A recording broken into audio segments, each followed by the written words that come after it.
5 World News. Two major storms hitting both coasts tonight, and we begin in the west. The first major winter storm striking fear in California at this hour. Thousands under mandatory evacuations, major rain, high winds expected. And part of the reason there's so much concern tonight is this right here. Some of the same areas still recovering from disastrous wildfires, scorched earth, mudslides, and nothing to keep the hillsides there from coming right down. So let's get right to Chief Meteorologist Ginger Z. She's tracking both storms on both coasts tonight, but let's begin in the west, Ginger. Yes, San Francisco, more than 1.5 inches of rain already, and we've got another 12 to 18 hours of heavy rains from there to the south. So I'm already seeing flash flood watches from Santa Rosa to San Clemente, David. High wind warnings, Monterey to Mount Laguna. This is a large swath of California concern, and my major concern is how quickly it falls. You can see 4 to 7 a.m. tomorrow morning on the Thomas fire burn scar, Latuna, Creek fire, 1 inch to 1.5 hour rainfall rates. And this all comes together so quickly on your Tuesday that I do think that there will be major debris flow and mudslide issues possible. Also, this all happening while we finally break the grip of Old Man Winter here in the east. And what are we looking at in the east? In the east, we've got still that snow and ice for a couple of hours, and then we thaw out. And so a few more hours here in the east, as Ginger points out, but the ripple effect across this country continues tonight after a week of winter misery for much of the country. That eastern storm starting in the Midwest, of course, cars sliding on icy roads in Springfield, Missouri. A 35-car pileup on I-75 in North Georgia. That was during the morning rush. Another tough evening commute this evening. And at New York's JFK Airport, look at this. Luggage still piled up today from the storm last week.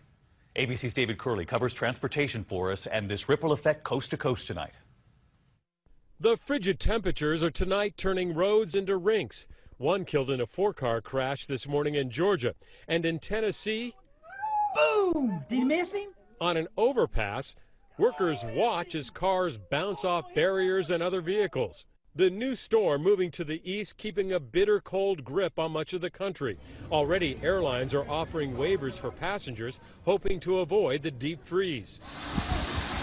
Those freezing cold temperatures burst a water pipe in the main international terminal Sunday at JFK. 3 inches of water on the ground, capping 4 days of misery for passengers. Nobody can tell me, and nobody wants to give me an answer because they'll know they'll be wrong. Lily, hoping to travel Friday, just boarded late today. There is a sea of bags here. Matt Stein arrived late Friday, sat on the tarmac for nearly 8 hours, and just got his bag today. There are people who have been here for almost 4 days who haven't slept, who haven't gone to a hotel, and who are still trying to find their luggage. While the water pipe break was a problem, an aviation source tells ABC News that many airlines tried to make up for lost flights during the weekend, run a regular schedule as well, therefore some doubling arrivals, and there just weren't enough gates to handle it all. And David Curley with us from JFK Airport tonight. And David, with this newest system hitting the Northeast tonight, all of these New York airports are still dealing with the ripple effect from the bomb cyclone that hit last week.